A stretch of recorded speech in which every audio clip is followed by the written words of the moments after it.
Shall we get started? I think we're on. You're definitely on. They said not to use them at the same time.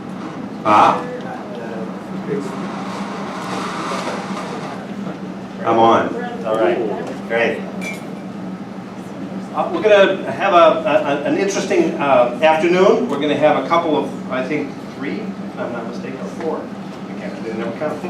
Three paired speakers. So we're going to, instead of doing the normal panel route and have 4 or 5 on a panel and typically with no time for questions afterwards, we really wanted to try a format where we're going to pair somebody from each of the 2 lake systems and talk about some similar issues and then draw some comparisons between those and kind of work our way through the afternoon. So I'll moderate the next session. I'd certainly look for questions from you as we move on through this. Each of the 2 folks, for the first off, have a short or some PowerPoint presentations. I guess not necessarily short, but I think we'll work our way through the agenda that way this afternoon. And then Alan will take us home after that as we head into the end of the afternoon. So the 2 speakers we have up first today are going to be speaking on tourism development and coastal zone development. We really started to want to bring this concept of tourism, coast, and the human interface to the fore again. Obviously, this has been a part of the conversation already. We talked, the ecological side, and we want to kind of keep moving through the agenda that way. So we have with us Dr. Orit Skutelski, Director of Water Resource Initiative, Society for the Protection of Nature in Israel, and Dave Lorenz, Mr. Dave Lorenz with Travel Michigan, and he is the, you have it in your bio too, but he is the Vice President for Travel Michigan, for the state of Michigan, has the wonderful job of both protecting and promoting Pure Michigan and the brand. So you'll hear a little bit about that. It's really one of the nation's premier travel and tourism programs. One of the most, certainly we think it's one of the most successful in North America and probably even worldwide with a very big reach. So with that, David, you're up first, I think. And you have a few slides you're going to go through. And I'll try to use this mic so that'll work. Good afternoon. It's a pleasure to be here. So I am actually from Travel Michigan. We are with the state's, I can take care of that. It's all right. We're with the state's Economic Development Office, and we are responsible for the promotion of leisure travel, although we also work in the other travel areas, business travel and sports travel and meetings and events and all those things as well. So we spend a lot of time promoting the assets of what we know as Pure Michigan. We call Pure Michigan as a brand. We did a lot of brand work about 10 years ago, and basically we needed to find out how we could promote the state of Michigan as a travel destination. We have in America, I think, even more so than internationally, we had a long-standing tradition of being thought of, as John mentioned earlier, as this kind of Rust Belt state, a state that lived on manufacturing. And we certainly did, and we do. Manufacturing is number 1, agriculture number 2, tourism number 3. But the downside to that is we went through these decades of a changing world economy, and that strength of manufacturing for the state for so many years became a real weakness as the manufacturing industry in all of America started to melt down to some degree because of the changing world environment and more people doing manufacturing at lesser cost. Our urban areas declining, the biggest one in Michigan being Detroit, the number 1 manufacturing area in the entire country. So we knew we needed to change the perception of Michigan as a travel destination and as a place to live, work, and play. So 10 years ago we did this branding work. We talked to a lot of people who knew Michigan and knew the beauty of Michigan and the wonderful places that we have to visit, primarily because of our water assets. And we asked them, okay, what is Michigan to you? We came up with this Pure Michigan brand. What we discovered was that people who knew Michigan knew us because of our abundant natural beauty, of our authentic destinations, our unique experiences that we can only offer here, and friendly, welcoming people. And if we could just get across that message, we knew that we could change the way people think about this state as a place to live, work, and play, and maybe encourage them to come here. By doing that, every time we get travelers to come here, especially from out of state, it's like an export. They come here, they have a great deal of fun, and we're thrilled that they do. They reconnect with people, they become refreshed, but all during that time they're spending a lot of money. And they're also paying a lot of taxes. And we use those tax dollars, multi-billions of dollars, to go into pay for all the other things that we know we need to pay for, including resource management, development, cleanups, and such, especially along the line of the areas that are so important to us. So what I thought I would do is kind of quickly tell you about how we've done this a little bit, just from the marketing aspect, and really kind of stick to that, and then our other speaker is going to talk about kind of a bigger scale from the NGO perspective. I'll give you an idea of how important water is to us as a resource, specifically Lake Michigan. It's really probably our most important lake when it comes to expectation and travel and all that. You look at the title of the very first ad that we produced 10 years ago as part of the Pure Michigan campaign. The title is The Potential of Water. And then if you even listen to the very first word, I hope you can hear it in this ad, you'll have an idea of how important water is to us.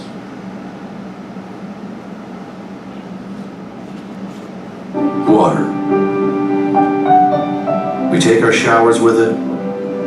We make our coffee with it. But we rarely tap its true potential and just let it be itself. Flowing freely into clean lakes, clear streams, and along more freshwater coastline than any other state in the country. Come realize water's true potential. Dive in to the waters of pure Michigan. Your trip begins at michigan.org. Now really, just by chance, almost all of those images came from Lake Michigan, just because trying to be efficient with photo shoots and video shoots, we happened to be shooting there. And it was early in the campaign. There were a few up in the Lake Superior that we had as well.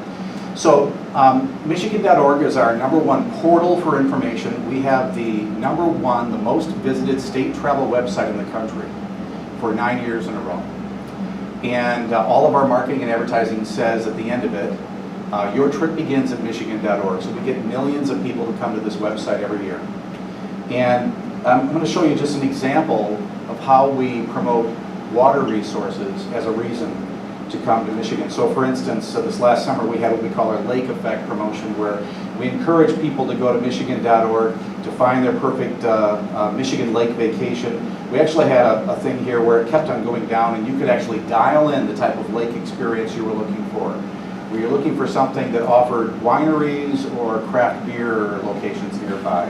Did you want a relaxing beachside, sit in the sand experience, or do you want an active, get out there and go dune buggy riding or hiking in the dunes, those types of things? So that was a big promotion we did. As you went through, you could then tune into the lake experience that you were looking for, whether it be on a big lake like Lake Michigan, or along one of the 11,000 inland lakes that we have in Michigan. So you can tell we're a people of the water and how important that really is. And the last thing I thought I'd show you, just to, because that's really the only point I really had to make, is that water is so critically important, and the protection of this resource to our overall branding efforts will always be this. We are in the middle, as it has been pointed out, 20% of the world's fresh water. We don't protect it, we can't promote it. We can't promote it, we can't protect it. And that's why it's so important. So I want to show you this in a more contemporary approach. Today, even as I can't believe I'm saying this, the website spots for travel marketing, it's becoming the yellow pages, because people aren't going to be using websites for information like they do today. They're going to be using social media more and more often. So we are the #1 tourism brand in the world on Instagram, which is pretty cool. And then we're on all the other social media platforms as well. But this is something we put together for YouTube, and a lot of people are using video for inspiration for travel, so it's important that we present ourselves in kind of a new contemporary way. If it works. Let's see, try it one more time. Come on. Well, we'll move on.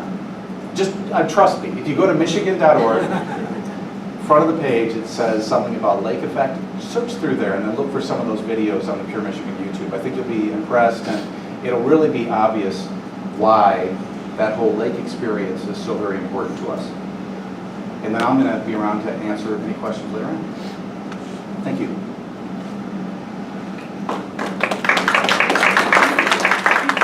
Before we get started, thank you so much. John Allen is looking for his blue, what is it? It's a little, my little notebook. I know I've been a million places. It's a little blue Shinola notebook. If somebody finds it.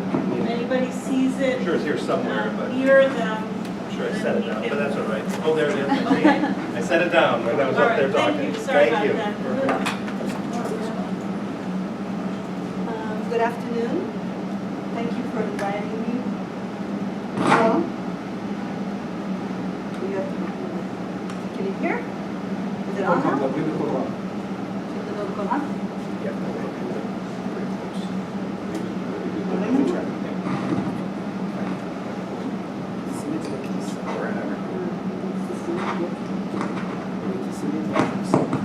There we go.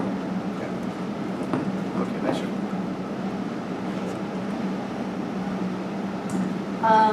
Hi again. Good afternoon, and thank you for inviting me. I can hear myself now. I want to show you a little bit of the NGO perspective. It's sometimes, we have more questions than answers many times, but we sort of set a vision and then we go for it. So that's what I'm going to try to show you, a short story about the Kinneret and about the NGO involvement of sustaining this lake. I work in an NGO, the Society for Protection of Nature. It's actually a big NGO in Israel. It's very old relative to Israel. From the 50s, probably one of the first ones, and it has many assets, and it's a pretty big NGO. I work in the Nature Conservation Department. We have planners, ecologists, and we work a lot on policy, and there's also a big education department and tourism, nature tourism department. I want to talk to you about management of the shores as a resource, and tell you the story of a successful public civil society campaign that we held, and also ask some questions and show you some challenges that we still have. The Kinneret is very shortly. We have a lot of visitors to the Kinneret, the only lake in Israel. It's a small lake, relatively small lake, and it's a very dense country. There's many visitors, about 4 million visitors a year. 2 of those are internal tourism, and also a lot of pilgrims that come to the lake. And tourism around it is developing. As everything in Israel, there's a fast process of development. Very, very crowded beaches, especially in the summer. And generally, I think the Kinneret in many ways is like a barometer of the national mood, the mood of the people. Everyone in Israel knows if the Kinneret is going up or down at any moment, and what the level is. And as you can see in this cartoon, it's not only the level of the water, but how crowded the beaches are, how many traffic jams. It's really something that everyone relates to. In 2002, the Society for Protection of Nature realized that the lake is degrading. Everyone knew that, but we decided to put a vision for the lake and strive for it. There were very low water levels. We heard about the water level before. The shores were managed by the local municipalities. There were many problems of sewage and pollution into the water, and many fences. This is a survey of the fences that was done by the SBA 9. You can see there were hundreds of illegal fences closing the beaches from the public, and a lot of privatization of public assets and exaggerated prices, and people didn't come because it was so expensive to go to the beach, and the beaches were at a very devastating stage, and there was a lot of unplanned development going on everywhere, and someone had to do something about it. The FBI did another survey. We are very good at hiking tracks, and we like to get people hiking to nature and to educate on nature, and there were many tracks, as you see, trails, hiking trails around the Kinneret, but there were no trails on the shores, so people actually deserted the shores. And And also there were no national resources put into development of this lake. So the first thing, as an NGO, the first thing we do is we set out a policy paper. And we started trying to look for what is sustainable development of these shores. We created the first policy paper and said that, well, you have to balance between the lake being a national water reservoir, as we heard a lot from Doron today, also a healthy natural ecosystem, which we heard also from Vital and Tamar, but also a site for tourism and recreation and for the public. And we have to balance all these things and set out for a policy of sustainable development. This policy paper talked about urban development, where to develop and what to restrict, tourism, sailing restrictions, facilities, beaches, how to develop sustainably, nature conservation, how to conserve the wetlands around the Kinneret and where the nature reserves should be, industry and infrastructure, roads and sewage. And interestingly, I read this report again now, and I realized that they were really smart. The people who wrote it, they also did something. They already talked about this stabilizing of the levels, the level fluctuations of the water in the lake. And I remember the one was talking about exactly these lines between the full lake and stabilizing at 213, so going for much lower fluctuation of water management. And also they talked about who should manage the resource. And what was decided is we need a Kinneret authority that will be run by the government. This is a national governmental asset, and it should be run in the higher levels. So once we start a public campaign, the goal is to convince the government to take control. And how do you do that? Well, someone came up with this brilliant idea. I think it was Nir Papai. They said, okay, let's get the people to hike around the Kinneret. Let's hug the Kinneret with a public trail. And they started this campaign on a hiking trail around the Kinneret, Shvil Sovev Kinneret, we call it in Hebrew, and to open the lake shore for the public. And the public come to the Kinneret for the Kinneret, and the trail is for the public, and the Kinneret is for the public. So they played around with this thing. Bishvil, Shvil is also a trail, but also in Hebrew it means a trail, but it also means for the public and for the Kinneret. And they started getting people to come to the lake. The nice thing about it, it was framed as a young, volunteer, rebellious kind of endeavor, a Zionistic endeavor even. And the trail was built by youth groups, by volunteers. They got people to come to the lake and start working the land and manual labor. They also had, now there's a big campaign, Reclaim the Streets. Well, this was reclaiming the shores. They actually went and they cut the fences, and they fought with illegal privatization of the shores. And it was in many ways, a very rebellious thing. And the claim was we have to free access for the public along the shore. We want to get to the point where people can walk all the way around without being fenced down. The route was along historical public strips, metrux, along the shoreline, and it was in a way anchoring the public's rights for free access to the shores, to the public assets, and the elevation, which is I think very important, is at the waterline when the lake is full. So when you're walking along this trail, you actually know what the situation of the water level is. If the lake is full, the water will be close to you. If the lake, like today, is very shallow, you'll be walking in the bushes and the thorns, and the lake will be way over, 100, 200 meters from you. So that's important also for the public to connect to what the water situation is. Successful campaign. We call the public till today. There's many public events on the trail. Media, more and more groups of volunteers, different kind of groups working, planting, building the trail, and slowly a process of change started. So the local municipality started taking responsibility on the fences and started to take off to remove illegal fences. Ministry of Environment put in a budget for cleaning the shores, and of course, if it's a successful ship, then the politicians start boarding it, and we started seeing politicians sign and join the campaign, and the success 5 years after. That's like usually this campaign is about 5 years, and then you start seeing the success. And the first thing in 2007 was legislation for conservation and management of the shores, and then the establishment of a management system. Now this is where it gets complicated, because what we wanted was the government to take control.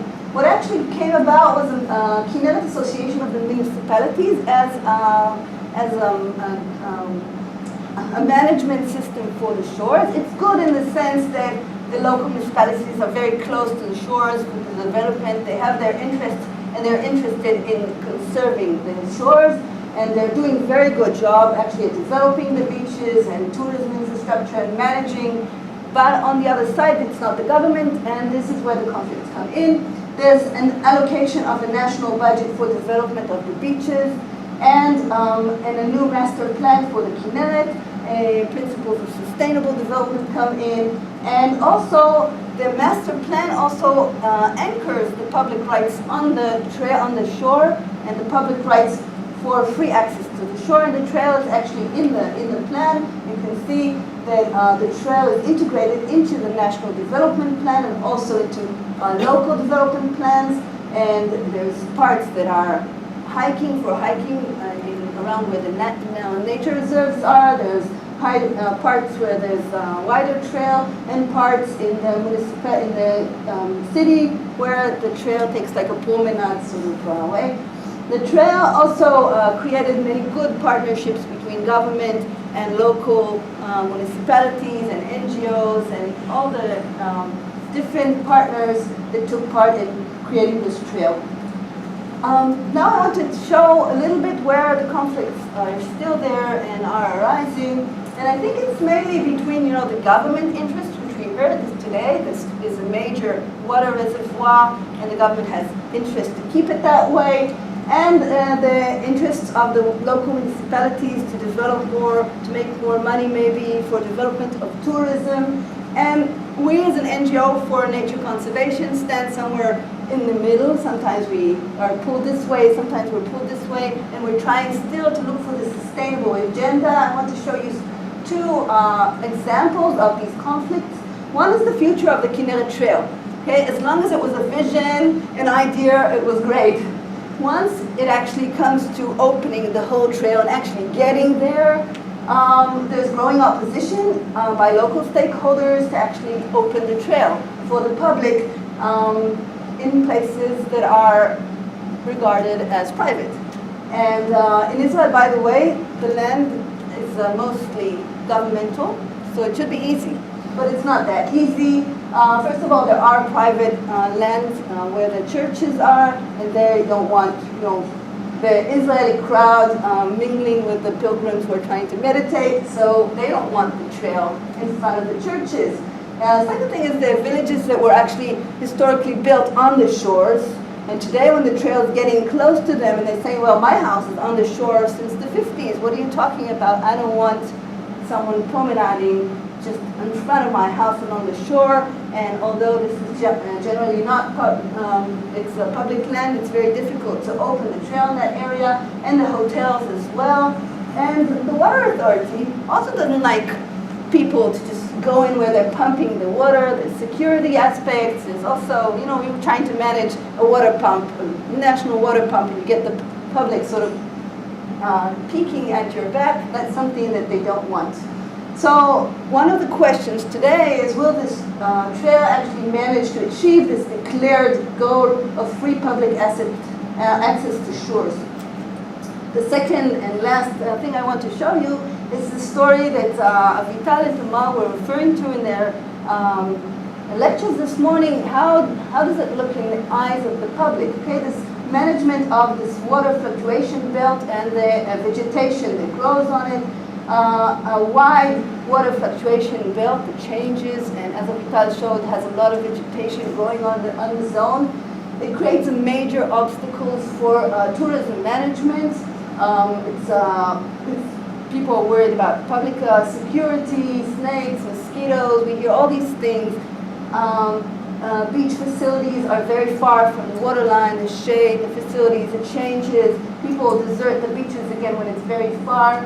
And the kinetic trail, again, is very, very far from the water level. So there's a conflict between what the water authority is doing, what it wants to do, and the local municipalities that are running the shores, what they want of the shores. And in Israel, the water level is determined totally by the government, by the water authority, and there's actually no public influence on the way the water is run, the way the resource is run. This is something that I find difficult, and many times we see Doron here, he tries to manage best he can, but there's public, you have to understand that water as a resource is really influenced by external politics external to the water authority, and there's a lot of pressures to use this resource more and more for agriculture. Still today, even though we have this old desalination, huge amounts of desalinated water, this has a very high price, and there's still very hard pressures, very difficult pressures on taking water for agriculture, this cheap natural resource, and this leads still today to very unstable water levels. And I think it's very important to increase public influence on the way that the water as a resource is run, and also, of course, for tourism, for getting this lake more stable and more accommodating or more friendly for tourism and for other recreational aspects. So thank you for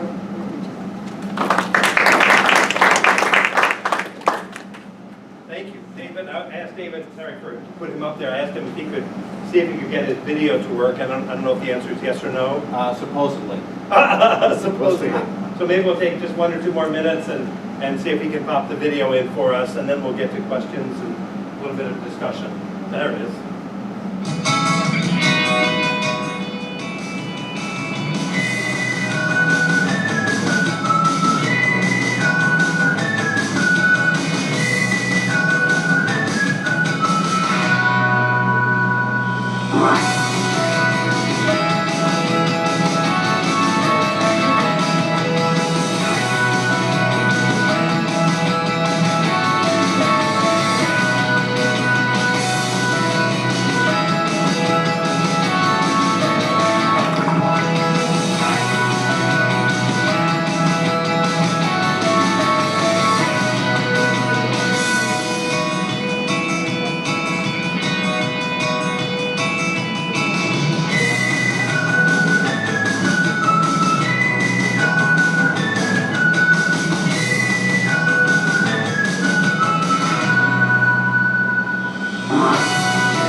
Thank you. Every time I see that, I want to go somewhere.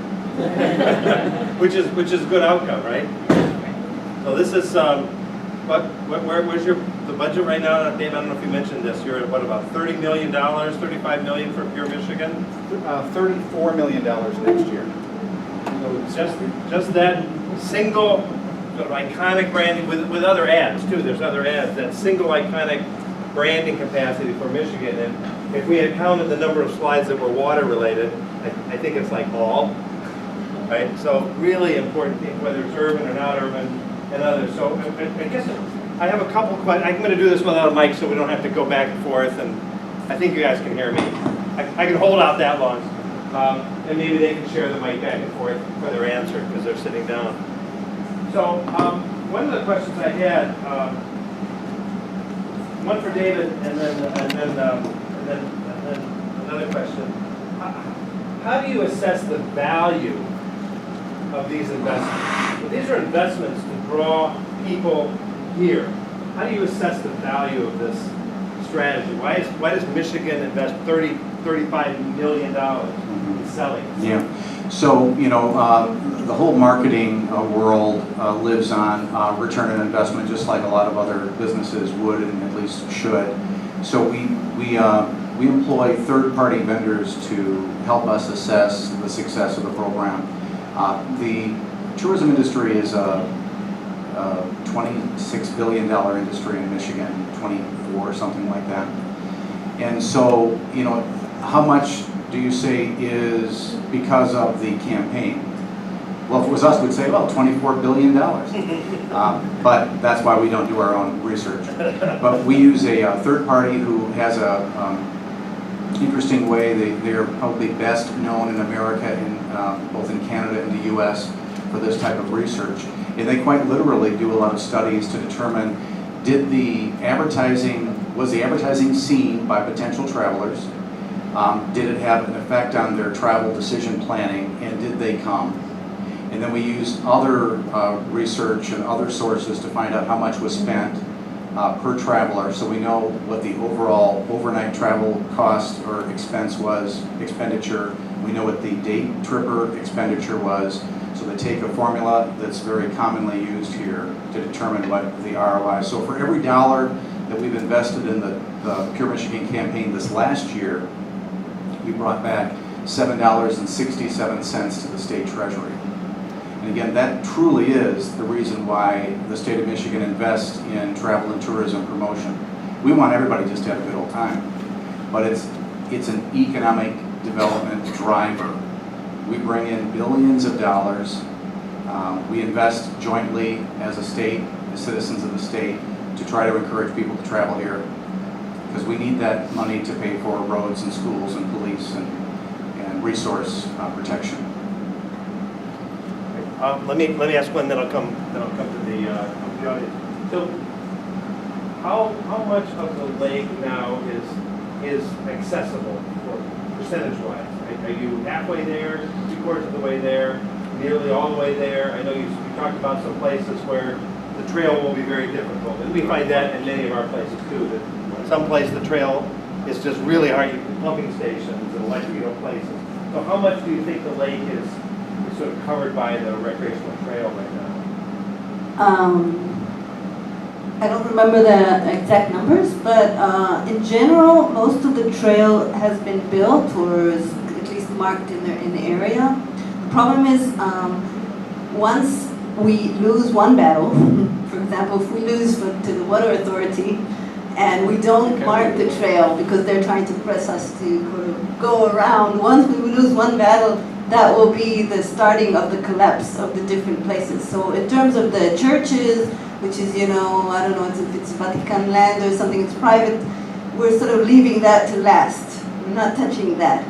But we're trying to gain on all the fronts, because I think things that were gained with the public campaign can actually be very easily reversed if we give in. You think roughly, say, 70 or 80% of that trail is? I assume it's around 95%. 95%. Yeah, most of it is. What we are arguing about is 5% of the trail. Right. And also, interestingly, it's in the major management plan. So the government is standing behind this idea. It's the conflict